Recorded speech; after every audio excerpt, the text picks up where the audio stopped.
Is the future bleak for Daniel Jones' time with the New York Giants? We talk about that and so much more coming up next year on this episode of Locked On NFL. You are Locked On NFL, your daily NFL podcast. Part of the Locked On Podcast Network, your team every day.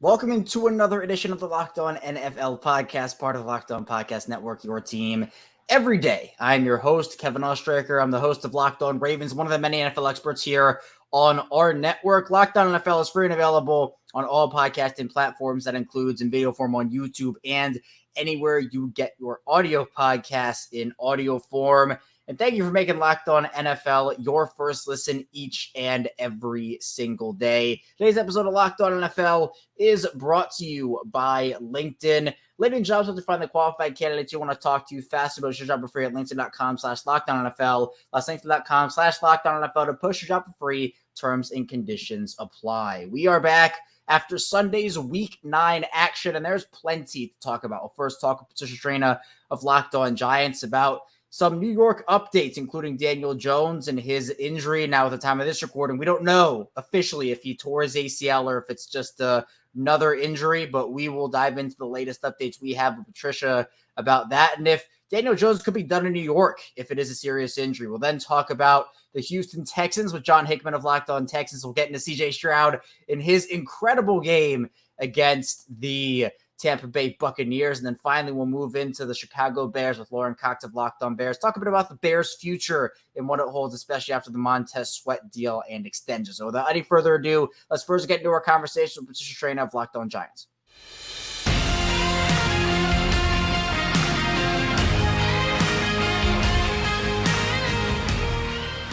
The New York Giants lose to the Las Vegas Raiders in Week 9 by the final score of 30-6, but that wasn't the only thing that happened for New York as Daniel Jones suffers a potentially serious knee injury. Here to talk about that and more with me is Patricia Traina, the host of Locked On Giants. And Patricia, I know it's been not the best year for the Giants coming off of what was a pretty successful 2022 season.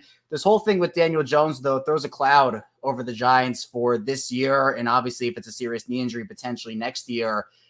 If this is the worst for Daniel Jones, and obviously, hopefully not, what does that do for the trajectory of the franchise's future? Because that's a long-term thing they have to deal with. Yeah, if it's what they think it is, which is potentially a torn ACL, and again, hopefully it's not, but if it is, the Giants are basically going to have to reset at quarterback.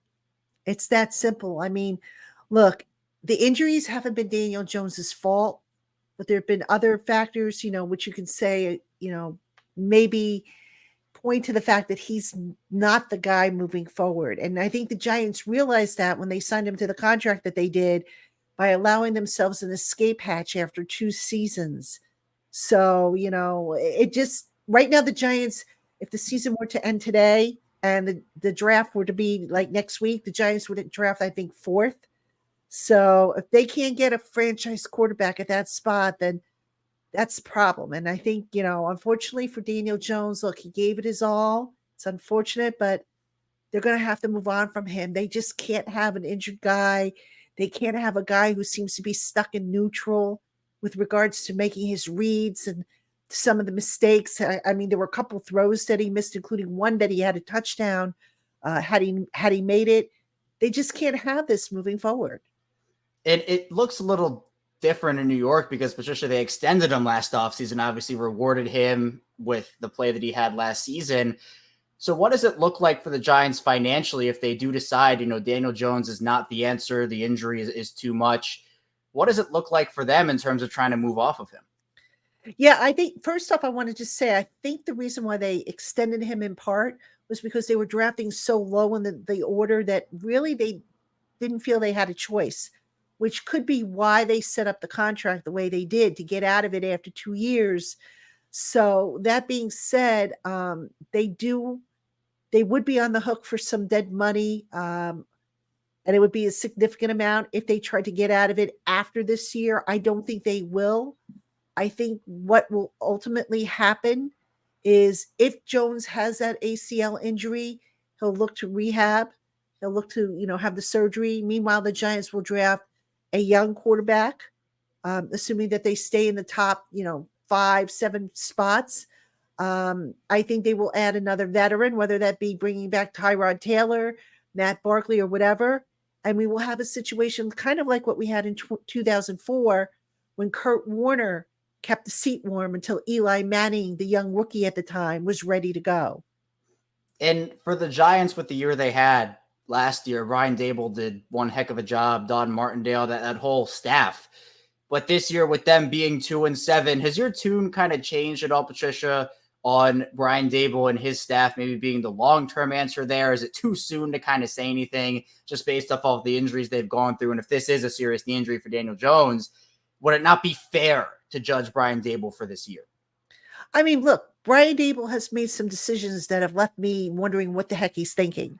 And usually, I can figure out why they make the decisions. I don't agree with them all, but I can figure it out. That being said, yes, there's been a lot of injuries. That's a factor. But Dable, that's something maybe Dable changes with how he practices and prepares these guys.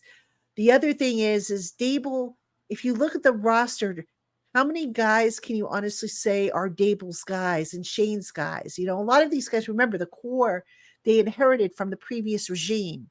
So now you're thinking, okay, they'll bring in a young quarterback probably next year, put him on a rookie deal, let Dable develop that guy, see how far they can take it, continue to fix the offensive line, continue to beef up the defense, get some of these guys who you lost for the year back next year that are core pieces, and then just go from there. And do you think that how this season has gone, and again, we're talking about if Daniel Jones does have that injury, does that maybe change how the Giants work through the Saquon Barkley situation? Obviously, with the mini extension, the 1-year deal before the year started, does it maybe change how the Giants view Saquon as a part of their future, or do you still think that that's something they want to get done? I would think they'd want to get that done.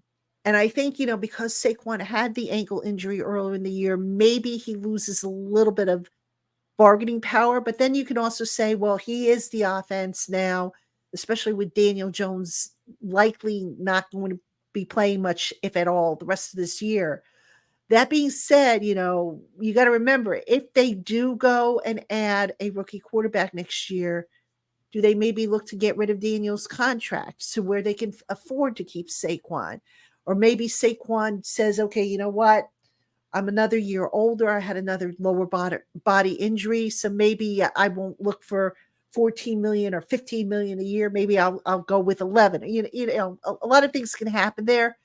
But I do think Saquon has kind of loaded the team up on his shoulders of late and has shown that he's got value for the future. Now, whether Joe Shane recognizes that and agrees with that remains to be seen. Right. And I know that with ACL timelines, if Daniel Jones does have that, it's different for everybody. It's unfair to put a concrete timeline on Daniel Jones. But Patricia, let's say the Giants do draft a rookie quarterback in this upcoming draft if Jones has that injury. And then Jones is able to come back if he's on the roster in like October, November, December. There's no way that the Giants give him that job back unless the rookie quarterback of the future is struggling, right? You would think so. I mean, again, I think given the timeline here, we're in the first week of November here. So ACLs can be about roughly a year. I mean, sometimes guys can come back quicker. Depends on if it's a full tear or if it's a partial tear, if he indeed has a tear. But yeah, I mean, I would think you'd want to get the rookie in there as soon as he is ready. And once he's in there, you don't pull him out unless you absolutely have to. Huge shout out to Patricia for talking Giants. And for more on Patricia's work, check her out over at the Locked On Giants podcast, part of the Locked On Podcast Network, your team every day. Coming up in the second part of the show, we're talking with John Hickman of Locked On Texans about CJ Stroud and that Houston team. So be sure to stay tuned, plenty to talk about on the show. But first, this episode is brought to you by LinkedIn. And these days, every new potential hire can feel like a high-stakes wager for your small business. You want to be 100% certain you have access to the best qualified candidates available. That's why you have to check out LinkedIn Jobs. LinkedIn Jobs lets you find the right people for your team faster and for free. And for me, I've had a ton of great experiences over on LinkedIn, whether it was finding a job for myself or sending jobs over to friends and family members. LinkedIn has so much that can help you out, and I've had a ton of great experiences on there. Plus, it's really easy to create a free job post over on LinkedIn Jobs. All you have to do is add your job in the purple hashtag hiring frame to your LinkedIn profile to spread the word that you're hiring. They have simple tools you can use, like screening questions, to make it easy to focus on the candidate's necessary skills and experiences, so you can quickly prioritize who would like to interview and who would like to hire. And it's really important also to both start and end the year strong. And the end of the year is coming up. The right team member might be able to help you do that. That's why small businesses rate LinkedIn Jobs number one, delivering quality hires for leading competitors. LinkedIn Jobs is find the qualified candidates you want to talk to you faster. Post your job for free at linkedin.com/LockedOnNFL. That's linkedin.com/LockedOnNFL to post your job for free. Terms and conditions apply.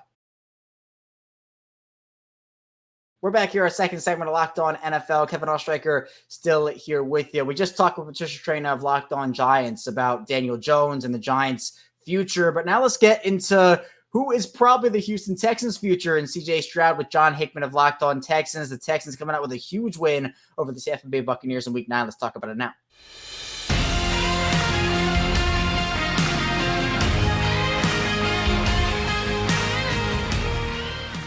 Well, the Houston Texans put on a show in Week 9 against the Tampa Bay Buccaneers, and they come out with a massive last-second win, courtesy of Mr. CJ Stroud himself. Here to talk about that with me and more Texans is John Hickman, one of the hosts over at Locked On Texans. And John, 39-37, the final score.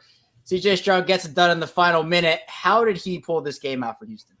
First and foremost, let me just say that for years, for decades, October, Halloween was set aside to Michael Jackson because of the Thriller song. But I don't think we've seen a Thriller since Michael Jackson like the performance CJ Stroud put on in the NRG Stadium Sunday afternoon against the Tampa Bay Buccaneers, going down there with a beautiful pass to Tank Dell on a post-corner route, toe tapping from Tank Dell, then goes down there, finds Tank Dell in the back of the end zone to seal the game. 5 TDs, 470 yards, rookie record. Oh, my goodness. Now, to get back to your question, and for the fans out there, what was your question again? I just want to make sure I got it right. How did he pull this game out for Houston? I think he pulled it off simply by just sticking to his guns. We've seen CJ play a game like this before. The last time we've seen a game like this from CJ, college football playoffs, Georgia. That time it resulted in a loss. He pulled it out because of a couple of things. Number one, first and foremost, the third quarter from the Houston Texans, they put up over 200 yards in a quarter. Absolutely dominated performance by the offense, but credit to where credit is due. Before we talk about CJ, the defense held the Tampa Bay Buccaneers to only 16 yards in the third quarter. So they did a very good job of giving CJ and an offense an opportunity to go out there and put up this historic type of day in numbers. And I think for CJ, when you look at Stroud as a quarterback, one thing Cody and myself, the other half of the Locked On Texans podcast, where you can find us every day on all of your major podcasting platforms and YouTube, one thing that we've noticed, and we've even heard this from coaches and CJ himself, he doesn't make the same mistakes over and over again. In the first half, he was missing wide receivers. He missed a Tank Dell on a touchdown throw in the first quarter, and he missed Tank Dell, I think, in the second quarter on an out route to extend the drive to pick up the third down. In the first half, Houston was terrible on those third downs. I think when you saw what he did in that third quarter, that fourth quarter to seal the game, he did not miss the opportunities that the defense gave him. And that's simply how he went out there and won the game. He was fluid. He was quick with his decisions. He was able to go out there and make passes. And I think this was the first time since the New Orleans Saints game where we got a full range look of CJ Stroud's arm talent. Not just necessarily the strength behind his throws, but the precision, the accuracy, all of the above.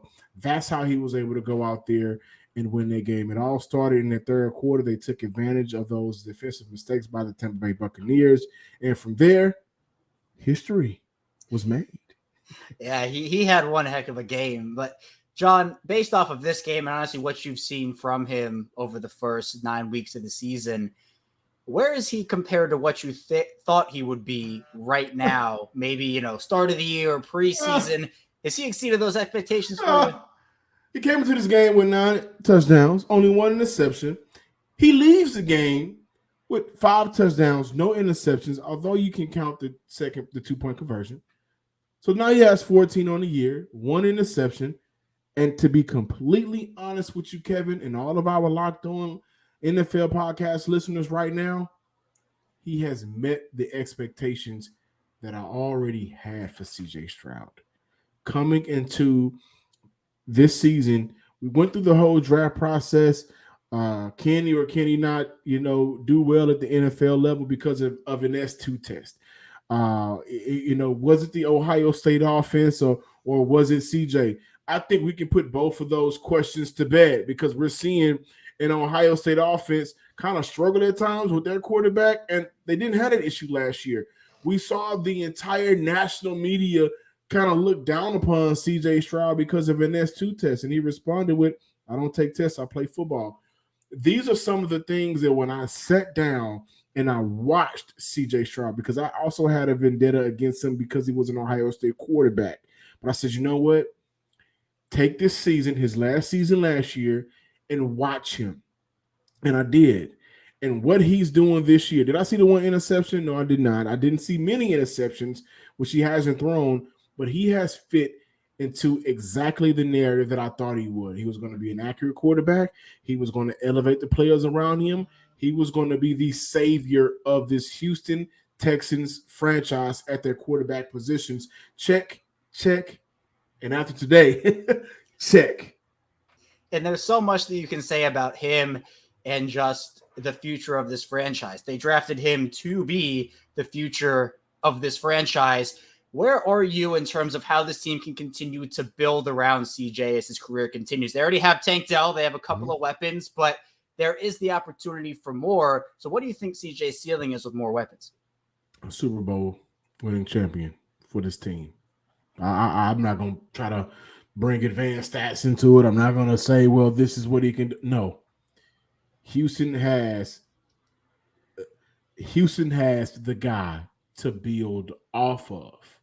Sometimes you have guys that you build around. Sometimes you have guys that you have to prepare for while you're building to have a safety valve.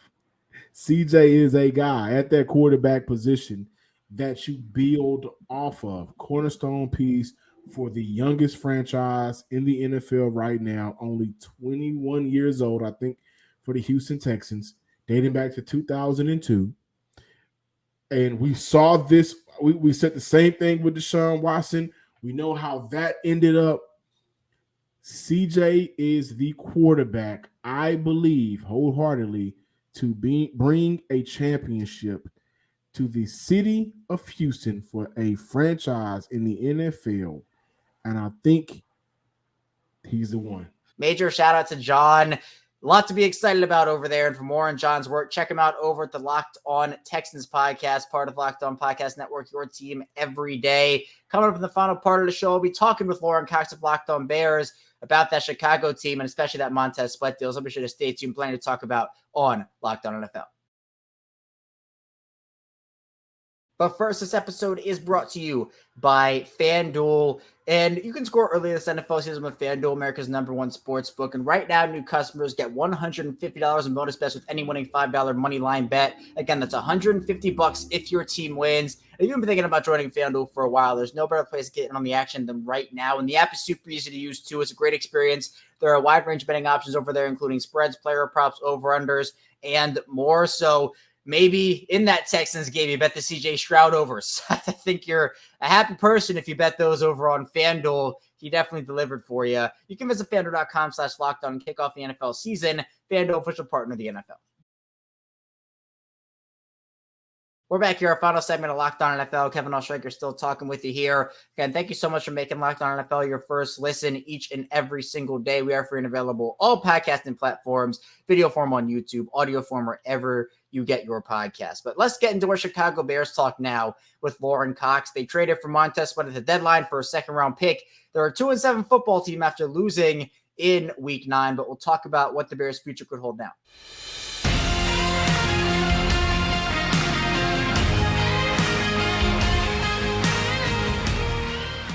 Well, the Chicago Bears fall to the New Orleans Saints in Week 9, but they did have a new acquisition that they showed off a little bit in Montez Sweat. Here to talk about that with me and more is Lorin Cox, the host over at Locked On Bears. And Lorin, I know that for this game, there's a lot to like about, what the Bears have for the future. Obviously, the score was not a win for the Bears, but at this point, it feels like the Bears are more future-oriented. That obviously was the case at the trade deadline. And some people are saying, what do you mean? They traded a second-round pick, but they signed Montez Sweat, who they acquired, to a 4-year extension. You got to see him on the field for the first time on Sunday.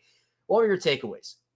Yeah, I think there was a feeling among Bears fans of like a little bit of disappointment with Sweat's first game, only because like he didn't come in and solve everything, which is not a realistic expectation. But there was sort of this feeling, right? It's like second-round pick plus 4-year, almost $100 million contract. Well, he's going to be the whole fixed pass rush. Like they're going to get after quarterbacks now. And it's like, well, no, like one added good defensive end helps, but does not make a whole pass rush there. So he flashed a few times, had some nice rushes on Derek Carr, got him under pressure here and there, but wasn't even playing like 100% of the snaps just yet because, he's still learning certain calls and stuff. So it's still a slow integration process, but much like previous trades into this Bears regime, they didn't trade for Montez Sweat to make you better this year. It's to make you better over the next, in theory, 4 years. And I know that I've talked about it a little bit off the air, but your favorite thing must be talking about second-round picks over the past year. They get a second for Roquan Smith last year, trade one for Chase Claypool, and now it's a second for Montez Sweat. With this deal, Lorin, did you like the fact that they were aggressive to go out and get someone who they believe can be a top pass rusher for them for the next, hopefully, 4 seasons? Or did you think maybe a second-round pick was a bit too rich considering the draft position that Chicago likely has coming up? Yeah, it's always hard to part with. That's what I'm looking at. It's always hard to part with a second-round pick, especially when you feel like it's going to be at the top of that second round. And I think that the taste on the Montez Sweat deal is sort of soured by the Chase Claypool deal last year where they traded a second-round pick, and it clearly did not work in any way. It was a disaster, and I think one of the worst trades in franchise history. So now it's like, we're trading that same draft pick again for a player at the deadline who was towards the end of his rookie contract. Like, oh no. But to me, you trade that second round pick for Montez Sweat because it's getting you access to sign a player that otherwise isn't going to make it to free agency. If the Bears hadn't traded for Sweat, someone else was. The Atlanta Falcons in particular were high on Sweat, and we're negotiating with the Commanders to try and get him. I think other teams were involved too. So Montez Sweat was never going to hit the free agent market. You don't see really good, well-rounded pass rushers who are also really good in the running game, who are also very durable. He doesn't miss a lot of games, doesn't have a lot of injuries. Like he does everything well and is reliable, doesn't really have red flags. He's not elite in the pass rushing department. He's never been a 10-sack guy, but like, what you're getting year in and year out and play in and play out. Those guys don't hit free agency. They always either get extended by their team or traded. So you have to trade to get access to players that are higher quality than the guys that are going to hit the free agent market. And if the Bears hadn't traded for Sweat, then they would have had to give up more salary cap space to some free agent player. And free agents just don't generally work out all that much. So to me, the more the Bears can spend on non-free agents via contract extensions like this, via trade, like the better. It's a better use of their money and their draft pick. And speaking of extensions or lack thereof, Jalen Johnson made some headlines with his situation in Chicago. Now, it didn't ultimately end up being dealt, but what's your read on what Jalen Johnson's future could be in Chicago? Yeah, so it's funny, like after he kind of pulled out all the stops here to go to the public trade demand, the Bears kind of responded with some public negotiation of their own. Like the Bears have been very private about even negotiating with Roquan Smith last year and with other guys that they gone through this contract extension debate with. Like they kind of like last year with Roquan, they kind of just quietly traded him. And it wasn't like a big hullabaloo leading up to that. It just was like, all right, we're going to move on at the deadline. But once Jalen Johnson made his trade request public, then the Bears came to the press conference and said, listen, like we were negotiating with Jalen Johnson and we were surprised that he requested the trade because we weren't done negotiating, right? It wasn't like we put our offer down and said, take this or leave this. And he said, no, I'm out, trade me. It was like, we're still trying to figure out where the middle ground is on this negotiation. And then he requested the trade. So then they followed that trade request up by not trading him and then getting Montez Sweat, signing Sweat to an extension. And also they signed one of their nose tackles, Andrew Billings, to a contract extension. And to me, that's a very public message they're sending to Jalen Johnson that says, see, we will reward players with a contract extension. We're not trying to skimp you. We're not trying to short you money here. We're not trying to lowball you. We just gave Montez Sweat $73 million guaranteed. Like, that was not a cheap contract. They're not pinching pennies right now as far as trying to save money on these guys. So that's them saying, hey, come back to the negotiating table. Either side was done before. The trade deadline's over, so we can put that behind us and let's like negotiate in good faith and try and get a deal. Or at the very least, by extending Sweat now, they've got the franchise tag saved too. And with the couple of extensions they have made, with maybe a couple down the line, like a Jalen Johnson, to you, Lorin, what does the future of the Chicago defense look like when it comes to players already on the roster, where they still need to add, and maybe with some high draft capital coming up, what positions they could be looking at?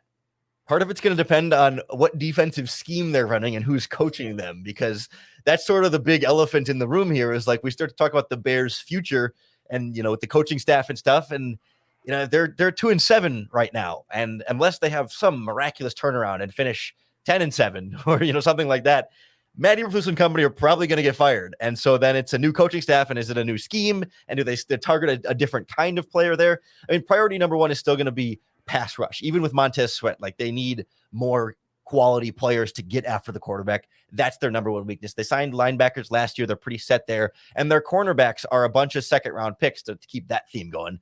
Multiple second-round picks at cornerback and at safety. They might have to replace Eddie Jackson if they want to keep him. I mean, his contract is high and his age is getting up there, but so they could maybe use a safety. But otherwise, it's a young team that's ascending, and I think getting a good coaching staff in there will go a long way towards that defense improving. Yeah, and I think for the Bears, the other big question is Justin Fields. Now, the backup quarterback play, I think, has surprised a couple people with how everything's been going with their offense. Obviously, they've been dealing with injuries to Khalil Herbert and a couple other guys as well. What's your read on the Chicago offense right now? To me, the future of Justin Fields and the quarterback position is tied to the coaching staff in that way, where if assuming they fire this staff, which is where we're trending right now, then the new coaching staff is going to come in with 2 top 10 first-round picks this year and the opportunity to add their own quarterback versus, you know, Fields at the end of his rookie deal where we don't really know for sure whether he's the guy or not. And it just feels like after having passed on a quarterback last draft season by trading down, like they can't afford to do that 2 years in a row without knowing for sure. Like if they knew Justin Fields had been great all year and he's hurt right now, but we know like he is the guy, he's killing it and he's taken that step and he's playing great football, then you could still roll forward with Fields. But if there's any sliver of a doubt here that maybe Fields might not be the guy, which is still where we stand today, then you got to draft a quarterback, and maybe Justin can still be a bridge for you in the meantime, or maybe Tyson Bagent can be a year or two, like have a competition, Bagent versus the rookie, and maybe Bagent starts next year and the rookie is still kind of developed. But it feels to me like this offseason, Justin Fields is likely to be traded to another team, or at least sometime in the next 12 months. By next year's trade deadline, he'll be on another team. Major shout out to Lorin. And for more on Lorin's work, check him out over at the Locked On Bears podcast, part of the Locked On Podcast Network, your team every day. That's all I have for you here today, though, on Locked On NFL. Thank you so much for tuning in. Coming up tomorrow, more NFL content with your Tuesday host. So be sure to stay tuned for that. We'll see you right back here tomorrow on Locked On NFL.